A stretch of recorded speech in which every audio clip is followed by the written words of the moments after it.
Look, the only people left that are still saying Biden should be our candidate and he's perfectly fine are now officially blue MAGA. So just like red MAGA thinks, what do you mean? I don't care that Trump lost 60 cases in a row. I don't care that he doesn't have any evidence. He won the election last time. And now blue MAGA is saying, I don't know what you're talking about. I watched that debate. I thought Biden was dynamic and I think he's gonna beat Donald Trump easily. That was a great debate. If you're saying that, you're thinking that, sorry brothers and sisters. Yeah. But you gotta go seek counseling because that. In a historic clash between Joe Biden and Donald Trump, they both took the stage for their first 2024 presidential debate. And unfortunately, it didn't go that well for Joe Biden. President and former president making their way off the CNN debate stage. Looks like Jill Biden, the first lady, has come out. Former President Trump walking off the stage. There is a deep, a wide, and a very aggressive panic in the Democratic Party. It started minutes into the debate, and it continues right now. And a lot of it has to do with, first of all, there was a deep frustration about Trump's lies. I mean, he lied a lot tonight. But the problem for Biden was that Trump was able to take sometimes incredible falsehoods and turn them into some kind of argument, whereas Biden's answers were, in a lot of cases, not coherent. Democratic leaders are reacting to this poll.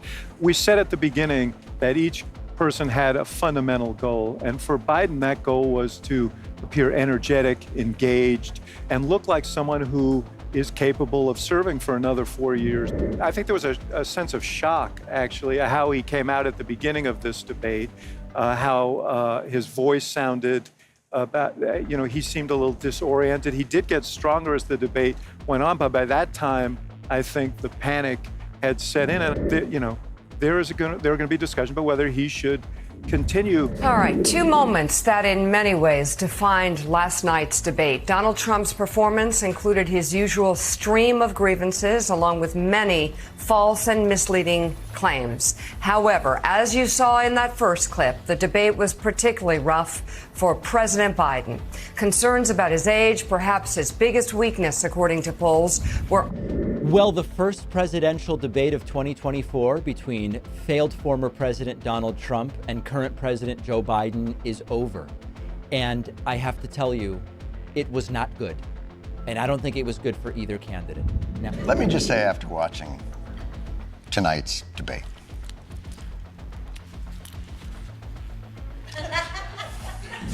both of these men should be using performance-enhancing drugs. I'm sorry. Both. This cannot be real life. It just can't. We're America. God. That said, I too was on the phone throughout much of the debate with Obama, world people, with Democrats. Old Brendan said, I thought he was great. Campaign operatives was somewhere approaching panic. The people who were texting panic, me yes, were, good. Very concerned about President Biden seeming extremely feeble, seeming extremely weak. And, I'll just reiterate what I said earlier. President Biden had one job tonight. And it had one primary job. And yes, it was to don't be as old as you are. And all of those things. But he had to settle his own party. My hope is that for all you guys at home who are watching this, you saw a guy who's a sick man, and you saw a guy who's arguably a bad man on the stage at the same time. And I really hope the conclusion is a resounding, we have to do better than this. These two men are an embarrassment to the United States of America. That debate was an embarrassment. I actually felt bad for the moderators. I don't even know what there was to follow up on. They weren't making any sense. Trump too. When he's not making things up, he's making things worse. He didn't say a single positive thing about the United States of America except that he's great the whole night. And Biden is clearly past it. I don't think he knows what he said either. Okay, that was the debate. Look, we always want to be honest with you guys. I don't think we need to You don't listen to us for us to sugarcoat anything. I think it was a fucking disaster. I think it was like maybe the worst debate I've ever seen in my entire life. Donald Trump is a threat to democracy. Donald Trump is just a despicable human being. He should not be president. We have to do literally everything we possibly can to make sure he is not president again. And that is why it was so fucking awful, because Joe Biden just in every single way failed at that debate. And I don't know what else to say there except. What did you think about the debate last night, and how does Donald Trump feel about it? Well, President Trump not only won last night's debate, he absolutely dominated last night's debate. He was strong, he was disciplined, he remained focused on the issues that matter to Americans at home. He pointed out the contrast in Joe Biden's America, where we have veterans living on our streets while illegal citizens are living in luxury hotels. For Joe Biden, his presidential campaign came to an end tonight, whether he knows it or not. There will be meetings tonight, first thing tomorrow, amidst Democratic Party leaders about how to get him off the ticket, how to change in somebody else. There have to be. Already we're seeing some reaction. People who have watched this debate, who are Democrats, people who are strategists, and some even inside Democratic campaigns. Yeah. Do you think it's unfounded? Well, I think it's unhelpful, and I think it's unnecessary. We've got to go in and got to keep our heads high. And as I say, we've got to have the back of this president. You don't turn your back because of one performance. What kind of party does that? It's been a masterclass. 15.6 million jobs. That's 8 times more than the last 3 Republican presidents combined. The only thing the last 3 Republican presidents have in common is recessions. Democrats deliver. This president has delivered. We need to deliver for him at this moment. With all due respect, the more time we start having these conversations, go down these rabbit holes, it's unhelpful to our democracy, our fate and future of this country, the world. They need us right now to step up, and that's exactly what I intend to do. What we know is that when you look at the two sides of the ledger, what we had in Joe Biden is someone who wanted to have a debate based on facts, based on truth. And in Donald Trump, we had what we have come to expect, which is someone who's going to push lies and distract from the reality of the damage he has created and continues to create in our country. When I think about the significance of the substance of what is before us in November in 130 days, we are looking at a president in Joe Biden who has done historic work, whether it be on addressing the infrastructure issue in America. Donald Trump, remember, kept talking every week was going to be an infrastructure week. It never happened.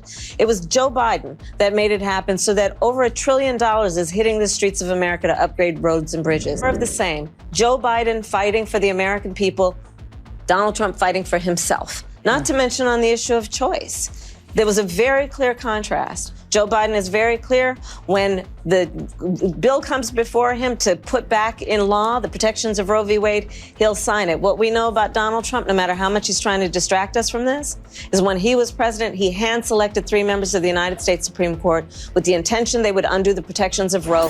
He said some Democratic states allow people to execute babies after birth, an egregious lie that is illegal in every state. He said everybody, even Democrats, wanted Roe v. Wade overturned. Roe was supported by 2/3 of Americans, even more Democrats. He said every legal scholar wanted Roe overturned, abortion returned to the states. Legal scholars have told me directly this is not true. He said the U.S. currently has the biggest budget deficit ever. No, that happened under Trump in 2020. He said the U.S. currently has a record trade deficit with China. That also happened under Trump in 2018. He said Biden personally gets a lot of money from China. Zero evidence of this. He said there were no terror attacks during his presidency. In fact, there were multiple attacks. He said Iran didn't fund Hamas, Hezbollah, other terror groups under his presidency. Iran, in fact, did. He said Biden wants to quadruple people's taxes. That is pure fiction. He said the U.S. has provided way more aid to Ukraine than Europe had. It's actually the opposite. He said the U.S. has provided about $200 billion in Ukraine aid. It's closer to $110 billion.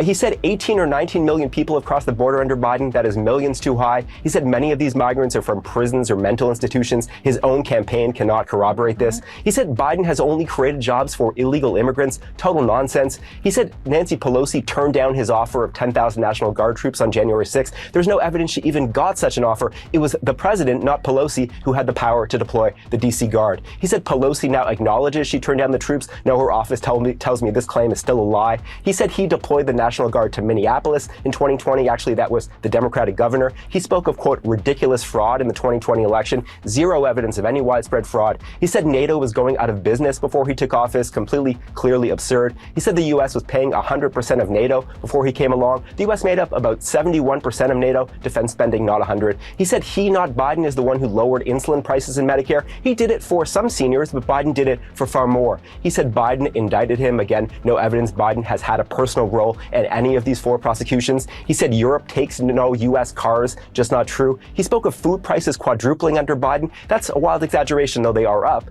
He said Biden made up the idea he called dead service members suckers and losers. No, the Atlantic magazine reported that, and then former Trump Chief of Staff John Kelly corroborated it. He said Biden called black people, quote, super predators for 10 years. Biden never once deployed that phrase, let alone for 10 years, though he did at least once speak of, quote, predators without specifying it was about black people. He said his Trump tax cut was the largest in U.S. history. Not true, though, in fairness, Biden also said this. Trump said China and others stopped buying from Iran under him. China never stopped. He revived his pet lie, I don't know how many times I've done it, that he signed the Veterans Choice Program into law. Barack Obama did that in 2014. Trump signed an expanded version in 2018. And finally, Trump said Biden got rid of that Veterans Program. Biden has not done that. Totally over. Joe Biden didn't pick up a single voter there. He lost millions of votes there. He looked ancient. He sounded ancient. Nobody was even listening to what he was saying, even when he was in the middle of losing his train of thought. And you're like, no! But even then, don't worry about it, because nobody heard him. He spoke at a whisper. He mumbled so much. He looked incredibly weak. Now, is he actually weak? No, he's old. There's nothing he can do about it. He's 81, and he looks honestly 101. And so all of this time, and I want to give the most credit to the Young Turks audience, because before I made my desperate run against him in the primaries, I did a poll. I said, I'm not gonna run if you guys don't want it, and you're gonna force me to do it if you think that Biden can't win this thing. And they voted overwhelmingly. Somebody's got to do it, so just run. We need something different. That you guys were right. You were 100% right. Yep. And now everyone is screaming from the rooftops. You were right. Joe Biden is not up to the job. It's the most obvious thing in the world. Yeah. Come, look, the only people left that are still saying Biden should be our candidate and he's perfectly fine are now officially blue MAGA. It's just like red MAGA thinks, what do you mean? I don't care that Trump lost 60 cases in a row. I don't care that he doesn't have any evidence. He won the election last time. And now blue MAGA is saying, I don't know what you're talking about. I watched that debate. I thought Biden was dynamic, and I think he's going to beat Donald Trump easily. That was a great debate. If you're saying that, you're thinking that, sorry, brothers and sisters. Yeah. But you got to go seek counseling, because that you're detached from reality. Has ever seen anything like this? I wrote down some adjectives, and I'm gonna just read a few of them off to you. It was the biggest train wreck of any presidential candidate ever. Britt is right. From the minute he spoke at the opening of the debate, he sounded awful. He started with speedy talk. He looked terrible. Maybe the worst part of all of this is when he wasn't even speaking, he was staring out like an empty vessel, or vacant, to use Martha's words. He was incoherent. This is after a full week of prep, mumbling, bumbling, stumbling, dazed, confused, struggling. He had a brain fart twice during the debate. It was a disaster. Now, Joe Biden was the 9th incumbent president in a televised general election debate. He and his team very, very, very much wanted to defy the debating incumbent curse. They did not defy the debating incumbent curse. That said, losing the first debate is not a fatal thing for incumbent presidents. It is a historical certainty that they lose the first debate. But in terms of its overall electoral impact, history says meh. Pleasant reading, it has to be said, for Joe Biden this morning. Words like panic, shock, unwell are being used. Tabloids in the United Kingdom, for example, lambasting Mr. Biden's performance, saying it was a disaster for the president. United States allies, because they don't get to hear as much of President Biden and the former President Trump as people watching and listening in the United States. So yes, every newspaper here is really shocked to think about how badly President Biden did and the implications therefore for his re-election. That was mirrored by what we heard in French newspapers, in Italian newspapers as well. Also Greek newspapers suggesting is this time for President Biden perhaps to move over. The harshest criticism, but perhaps not surprisingly so, coming in Russia, where he was absolutely lampooned in state media. One talk show host there saying that this debate was a show for pensioners. I don't even know what to say. So I just watched the debate. I was live tweeting it. This was not the plan. This was not the plan. The plan was not for me at 11 o'clock at night, immediately after watching the debate, to hop on camera and start ranting about it. That was literally the single worst debate I've ever seen in my life. And it's not even close. And it's not even close. I mean, this makes 2016 Donald Trump versus Hillary Clinton look like, you know, Noam Chomsky versus William F. Buckley. What did I just watch, dog? What did I just watch? Okay, I'm gonna break it down for you. Okay, so let's start with the basics. Elephant in the room. Let's get it out of the way right now. Joe Biden is cooked. His brain doesn't work, bro. His brain doesn't work. There is a 0% chance that he makes it another 4 years.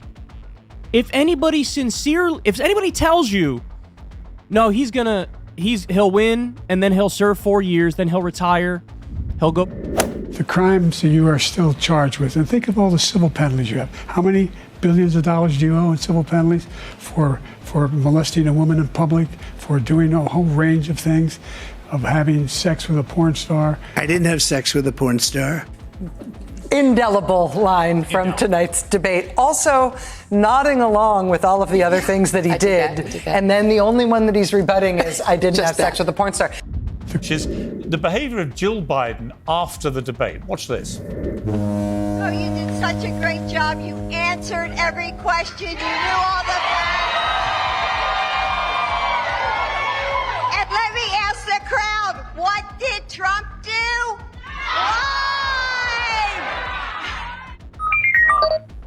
I mean, I found that pretty painful to watch. She then led a chart of 4 more years.